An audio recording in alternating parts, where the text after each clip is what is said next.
द्वारिका में आकर के सबसे पहले रोहिणी नंदन श्री बलराम जी का विवाह हुआ। रेवत राजा की पुत्र की पुत्री, उनका नाम था रेवती, और रेवती के साथ में श्री बलराम जी का विवाह हुआ।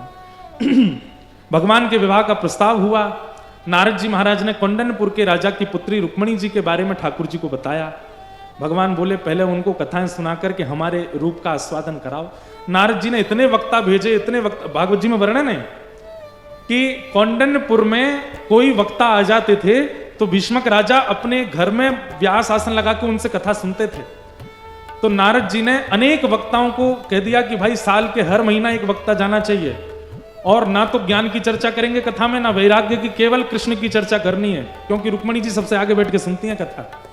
रुक्मणी जी की ऐसी स्थिति हो जाए कि जहां देखें वहां कृष्ण ही दिखाई दें, तभी ब्याह होगा ठाकुर जी का। ये बड़ी अंतरंग बात बताई हमने आपको। नारद जी ने सैकड़ों वक्ताओं को कौंडन्यपुर भेज दिया।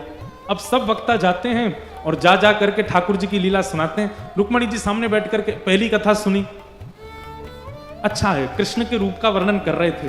दूसरे वक्ता है, उन्होंने भी रूप का वर्णन किया। तीसरे वक्ता है, उन्होंने भी रूप का। चौथे वक्ता से तो रुक्मणी जी ने बोल दिया कुछ और भी सुना दीजिए, कृष्ण कैसे चलते हैं, कैसे बैठते हैं, कैसे उठते हैं, कैसे कपड़े पहनते हैं, क्या आप सब वक्ता एक ही बात क्यों सुनाते हैं? पांचवी कथा में तो ये स्थिति हो गई कि वक्ता ऊपर मंच से बोलता, नीचे से रुक्मणी जी बोलती हैं। ऐसे मोरपिच धारण करते हैं, मकराकृत कुंडल पहनते हैं, वरहा पीड़म नटवर वपुः कर्णयो कर्णकारम विभ्रदवासः कनक कपिसं वैजयंतीं च मालां रंध्रान वेणो अधर सुदया पूरयन गोप वृंदै वृंदारण्यम स्वपदरमणम प्राविशद गीत कीर्ति। रुक्मणी जी सुन सुन करके ऐसी हो गई कि उनको अब श्री कृष्ण ही लगते हैं। अब वो कहीं मोर को देखती है ना, तो मोर देख करके पक्षी नहीं दिखता उनको लगता ओहो श्री कृष्ण यही तो पहनते हैं मुकुट में। वो कहीं नीले समुद्र को देखते हैं, ओहो श्री कृष्ण का वर्ण ऐसा ही तो बताया गया है। जब घने आकाश को देखते हैं, श्री कृष्ण ऐसे ही तो हैं। जब किसी छोटे से बालक की नटखट लीला, अच्छा यशोदा मैया को श्री कृष्ण ऐसे ही तो, मतलब श्री रुक्मणी जी के चित्त में ऐसी स्थिति हो गई कि कृष्ण के अलावा कुछ और आता ही नहीं है। रुक्मणी जी की ऐसी स्थिति हो गई कि रुक्मणी जी बोली अब कृष्ण के अलावा मैं किसी का वर्ण नहीं कर सकती। लेकिन इनके भैया ने जबरदस्ती इनकी सगाई कर दी शिशुपाल के साथ। शिशुपाल भगवान का शत्रु।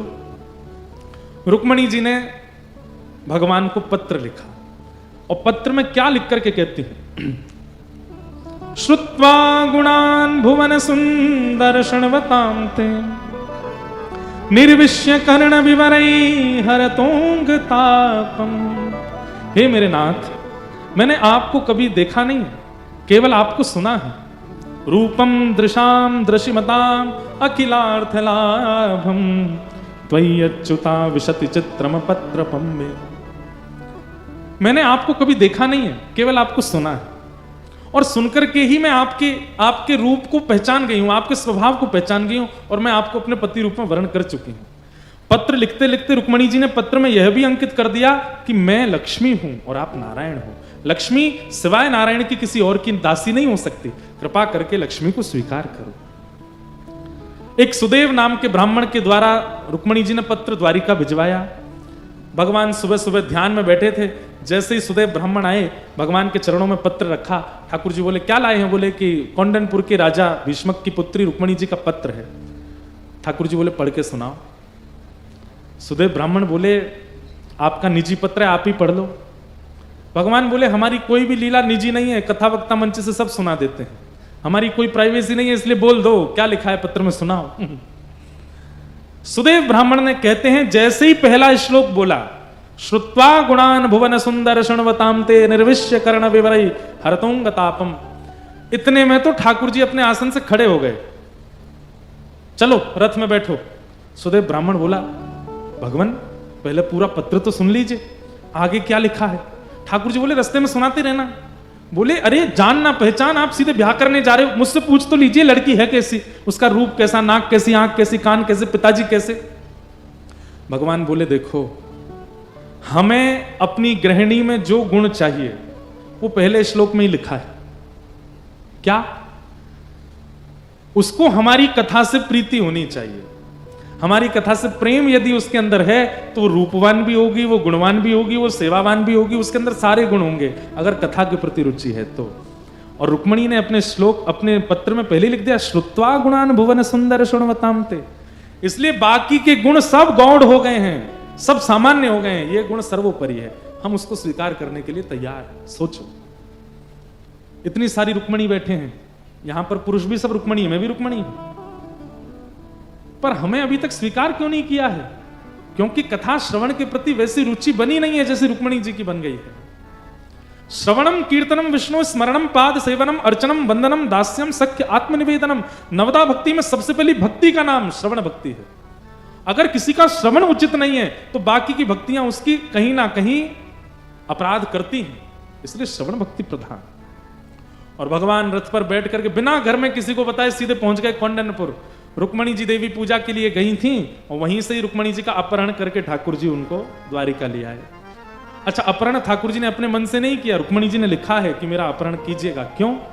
क्योंकि मेरी सगाई आपके शत्रु शिशुपाल से हो चुकी है और मेरे भैया अपने मित्र शिशुपाल के कारण आपको अपना शत्रु मानते हैं, इसलिए आप यदि कह के आएंगे कि हमें रुक्मणी जी से ब्याह करा दो तो हो सकता है युद्ध छिड़ जाए, इसलिए आप तो हमारा अपहरण ही करके ले जाना। ठाकुर जी अपहरण करके लाए, हरण करके ले गए। अच्छा, अपहरण और हरण ये दो बात, अपहरण होता है कि बिना उसकी इच्छा के ले जाना और हरण होता है उसकी इच्छा से ले जाना। ठाकुर जी ने हरण किया रुक्मणी जी का, लेकर के द्वारिका आए। बीच में भगवान की रुक्मी मतलब अपने साले के साथ युद्ध भी हुआ है, ऐसा वर्णन आता है। ठाकुर जी द्वारिका आए, रुक्मणी जी को लेकर के आए। देवकी मैया बोली, लाला जी कौन है? ठाकुर जी बोले, आप ही पूछो कौन है। देवकी मैया बोली, लाली तुम कौन हो? तुरंत रुक्मणी जी ने चरणों में प्रणाम किया, बोले आपकी बहू हूं। हैं लाला तेने ब्याह कर लियो? नहीं नहीं ब्याह ना कियो, अभी छोरी लेके आए हैं, ब्याह तो आप लोग कराओगे। देवकी मैया बोली, लाला तेरा स्वभाव नहीं बदलो, हैं सब चोरी कर करके लावे को, बता बहू की चोरी कर लाए हो? ये चोरी करके कौन ब्याह करे? मैया हमने चोरी ना करी है, जाने हमते पत्र में कही कि हमारा हरण करो, या हमारे लेके आए हैं। रुक्मणी जी ने पूरा माहौल बताया, बोले कि हमने ही कहा था क्योंकि हमारे कौंडन्यपुर का माहौल अच्छा नहीं है, वहां हमारा कोई ब्याह नहीं करा था, इसलिए हमने कहा था। वसुदेव जी बोले कोई बात नहीं है, तो बालक है, लाला है, मैं जाता हूं। वसुदेव जी कौंडन्यपुर गए और भीष्मक राजा के साथ उन्होंने संवाद करके कहा कि अब ब्याह का प्रस्ताव आप स्वीकार करो। तब भीष्मक राजा बोले, मुझे तो मंजूर है पर हमारा बेटा जिद्दी है, उसको नहीं चाहिए कि कृष्ण से ब्याह हो। तब भीष्मक राजा बोले कि अगर वसुदेव जी बोले अगर पिताजी राजी हैं तो बेटा क्या कर सकता है, आप राजी हैं तो व्यवस्था कीजिए, हम बारात लेके आते हैं। रुक्मणी जी वापस कौंडन्यपुर आई और फिर ठाकुर जी की बारात आई। रुक्मणी जी ने पहले ही ठाकुर जी को बता दिया था कि हमारे यहां आपको कोई पसंद नहीं करता। ठाकुर जी बोले क्यों? बोले सब हमको यही कहते रहते हैं, तुमने कालिया से ब्याह करना है, अरे उसके 3 जगह से कमर टेढ़ी, उससे ब्याह करना है, अरे उसके पिताजी का पता नहीं है, कोई कहता वसुदेव जी का बेटा, कोई कहता नंद बाबा का बेटा, उसकी माता जी का पता नहीं है, राजाओं के डर के मारे समुद्र के बीच में नगरी द्वारिका बना करके रहता। लोग ऐसी ऐसी बात करते हैं आपके बारे में, इसलिए आप ज्यादा उम्मीद लेकर के मत आना कि ससुराल में आपकी बहुत पूछ होगी। ठाकुर जी बोले यदि ससुराल में पूछ नहीं करवाई तो हमारा नाम भी कृष्ण नहीं, जाओ हम आ रहे हैं बारात लेके। ठाकुर जी ने ब्रह्मा जी को बुलाया, ब्रह्मा जी से बोले तुम पूरी दुनिया बनाते हो, चलो हमारा श्रृंगार करो। ब्रह्मा जी बोले श्रृंगार की वस्तु आपके मुख पर जाती घबराने लगती है, आप इतने सुंदर है नाथ, आपको क्या आवश्यकता है? बोले फिर भी कर दो थोड़ा सा श्रृंगार। और श्री ठाकुर जी का श्रृंगार हुआ। सोचिए, जो मधुराधिपते अखिलम मधुरम, मधुराष्टकम कब लिखा गया पता है? ठाकुर जी गैया चरा करके लौट रहे हैं और पसीना मुख पर आए हुए हैं, यहां से कुछ बाल ठाकुर जी के ऐसे चिपके हुए हैं, यहां से कुछ केश ऐसे मुख पर आए हुए हैं। उस समय गायों की धूल उड़ उड़ करके मुख पर लग गई है, उस समय मधुराष्टकम लिखते हैं। अधरम मधुरम वदनम मधुरम चलितम मधुरम हसितम मधुरम मधुराधिपते अखिलम मधुरम। श्री शुकाचार्य जी महाराज वर्णन करते हैं, तम गो रजत छुरित कुंतल वद्दवरह वन्य प्रसून रुचिरे छड़चारुहासम। जो ऐसी अवस्था में इतने सुंदर लगते हैं, वो दुल्हा बन के कितने सुंदर लग रहे होंगे सोचो।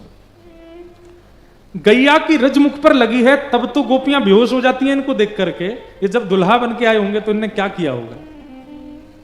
आहा, ठाकुर जी सेहरा पहन करके, बढ़िया अचकन पहन करके, और जैसे ही कौंडन्यपुर में प्रवेश किए, मुकुट धर सांवरे रे लाला, अटारियों पर सालियां खड़ी हैं ठाकुर जी की। और सब बेमन से स्वागत कर रहे हैं बारात का। क्यों? किसी को भी ठाकुर जी प्रिय नहीं है। अच्छा, बात ऐसी है, अभी तक ठाकुर जी को किसी ने देखा नहीं है, केवल सुना है कि वो काले हैं, वो टेढ़े हैं, वो ऐसे हैं, वो वैसे हैं। आज पहली बार देखने वाले हैं, तो भीड़ भी बहुत लगी है और सब मन में सोच रहे हैं, बताओ ऐसी फूल सी लाली और काले को ब्याह रही है, टेढ़े को ब्याह रही है। तो ठाकुर जी बड़ी खतरनाक सिचुएशन में बारात लेके गए। सब गा रहे हैं, मुकुट धर सांवरे रे लाला, दोए बापन के जाए। आपके दो पिताजी गाली देते हैं जब बारात आती है। अटारियों पर सब सारियां गाली दे रही थी ठाकुर जी को। ठाकुर जी अभी तक तो नीचे मुंह करके बैठे थे। जैसे ही बिल्कुल मध्य बारात पहुंची, चारों तरफ कोंडनपुर की सभा है, तब ठाकुर जी ने नेक अपना मुख उठाया और जैसे ही अपनी कटाक्ष तिरछी चितवन से जहां जहां देखते गए, वहीं वहीं सब घायल होते चले गए। और महाराज ऊपर अटारियों पर चढ़ी हुई सखियां कह रही हैं, मुकुट धर सांवरे रे लाला, दोए बापन के जाए। गाली दे रही थी ठाकुर जी को। एक द्वारिका में बसे रे लाला, दूजे गोकुल राय। दो पिताजी हैं इनके। ऐसे फिर आगे कहती इनकी दो मैया हैं, इनकी दो बहन हैं, दो बुआ हैं, गाली दे रही हैं। ठाकुर जी थोड़ी देर तो सुनते रहे। जैसे ही नजर उठा के ऊपर देखा ठाकुर जी ने, उनकी जीभ फिर गई ठाकुर जी का रूप माधुरी देख करके, और ठाकुर जी की जगह रुक्मणी जी के पिताजी को गाली देने लग गई सबरी। सब अस्त व्यस्त हो गया माहौल, सब बलैया लेने लगे। दूर से ही दौड़ दौड़ करके रुक्मणी जी को जाकर के कह रहे हैं, अरे रुक्मणी तेरो कैसो भाग्य, इतने सुंदर दुल्हा, कौन कहवे कारो है, कौन कहवे टेढ़ो है, कौन कहवे, अरे ये तो इतने सुंदर है। रुक्मणी तूने ज्यादा श्रृंगार करके जाइयो, नहीं तो फीकी लगेगी। रुक्मणी जी बड़ी प्रसन्न है कि चलो ठाकुर जी ने लाज बचाई हमारी। ऐसे सुंदर बन के ठाकुर जी आए, सब देखते रह गए ठाकुर जी को। भगवान ने जाकर के रुक्मणी जी से विवाह किया, देवताओं ने पुष्प वर्षण किए और श्री रुक्मणी जी के साथ में ठाकुर जी का विवाह संपन्न हुआ। बोलो रुक्मणी रमण भगवान की।